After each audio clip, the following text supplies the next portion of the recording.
Rumah besar milik Tuan Reza terasa sunyi, hanya denting jam tua di lorong yang terdengar setiap detiknya. Nyonya Nita seperti biasa sedang menghadiri acara sosial yang tak pernah Reza pedulikan lagi. Yang tinggal hanyalah Rina, pembantu muda yang baru 2 bulan bekerja. Tubuhnya mungil, rambutnya diikat asal, dan kulit sawo matangnya berkilau pelan di bawah sinar sore. Reza memperhatikan diam-diam dari balik tangga saat Rina menyapu lantai. Peluh mengalir di leher jenjangnya, blusnya melekat di punggung karena gerah. Napas Reza tertahan. Ia tahu itu salah, tapi semakin ia menahan, semakin ia ingin tahu, seperti api yang menggoda kayu kering. Malamnya, Rina membawakan teh ke ruang kerja Reza. "Taruh di meja sini," kata Reza. Namun saat Rina berbalik hendak pergi, suara Reza menahan. "Tunggu," ia berdiri. Mendekat perlahan, ruangan hening. Rina menoleh dengan mata bingung, tapi tak bergerak. "Sudah berapa malam kamu tidur di kamar belakang yang sempit itu?" tanya Reza pelan. "Sejak mulai kerja, Pak," jawab Rina nyaris berbisik. Reza berdiri sangat dekat sekarang. "Kamu tak harus tidur di sana malam ini." Ia mengangkat tangan menyentuh rambut Rina.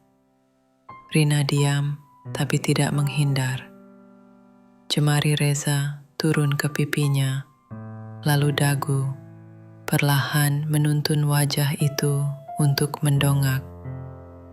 Bibir mereka hampir bersentuhan, jantung mereka seperti berpacu. "Kalau kamu tidak mau, katakan sekarang," ucap Reza pelan, suara serak tertahan. Tapi Rina tidak menjawab. Ciuman itu terjadi, tidak tergesa, tidak lembut juga. Ada api di dalamnya. Lidah mereka saling mencari, seolah ada kata-kata yang selama ini tak pernah bisa diucap. Reza memeluk pinggang Rina, mendekapnya ke dada. Tubuh Rina melekat erat. Jari-jarinya meremas kera baju Reza, gemetar. Mereka bergeser ke sofa kulit tua di sudut ruangan. Di sana, tangan Reza membuka kancing blus Rina satu persatu. Perlahan, seolah setiap kancing menyimpan rahasia. Kulit Rina hangat, harum, dan Reza menyentuhnya dengan napas. 3 minggu setelah malam itu, hubungan Reza dan Rina berubah menjadi semacam kebiasaan terlarang. Setiap kali Nita pergi keluar kota, Reza akan mengetuk pintu kamar belakang saat malam sudah larut. Dan setiap kali, Rina akan membukakan pintu, diam-diam, tanpa kata, hanya dengan tatapan yang dalam dan tubuh yang gemetar menanti. Di siang hari, mereka menjaga jarak. Rina tetap bekerja seperti biasa, tapi mata mereka tak pernah bisa berbohong. Setiap kali Rina lewat membawa cucian, Reza hanya butuh 1 detik untuk menangkap aroma tubuhnya. Dan detak jantungnya tak pernah normal lagi. Tapi yang mereka lupakan, rumah itu tak sepenuhnya buta. Suatu hari, Nita pulang lebih awal dari seharusnya. Ia tidak memberi kabar, entah karena insting atau karena rasa curiga yang selama ini ditepis. Ia membuka pintu rumah dengan langkah ringan, lalu mendengar suara tawa lirih dari ruang makan. Tak ada siapa-siapa, kecuali Rina sedang menyajikan makan malam, dan Reza berdiri terlalu dekat, terlalu hangat. "Apa kalian nyaman sekarang?"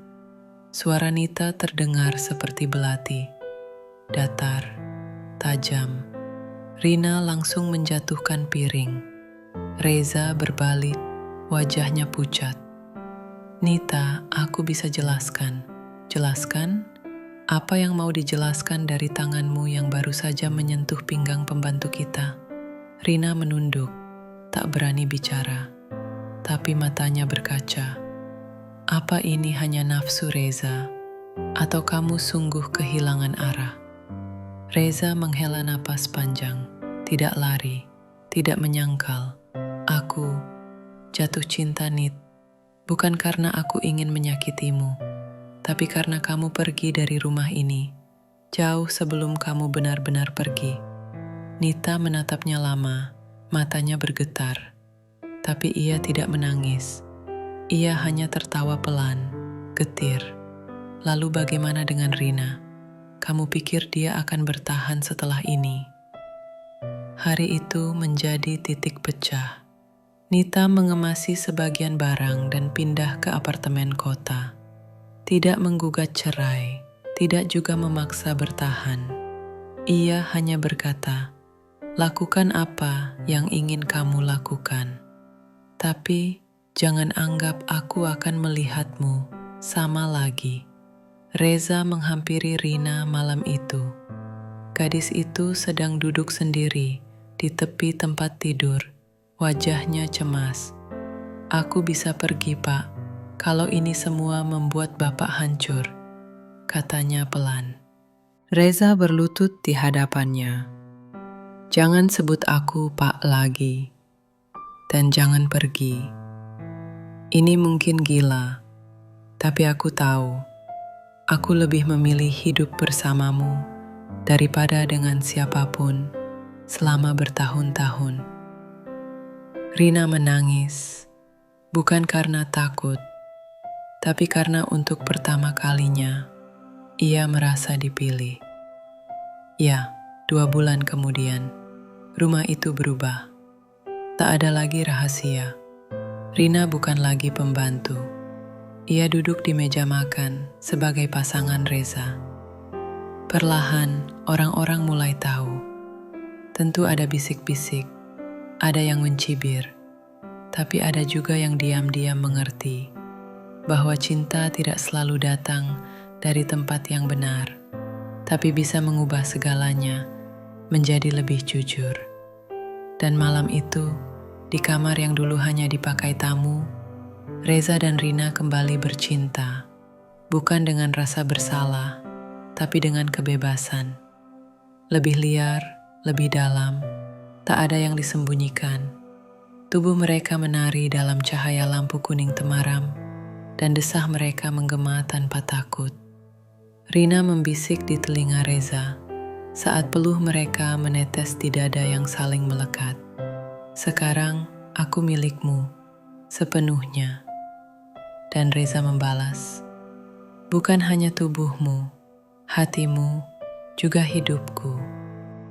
Demikianlah cerita singkat dari perselingkuhan antara Reza dan Rina yang mungkin menjadi pelajaran bagi kita agar lebih berhati-hati dalam berumah tangga.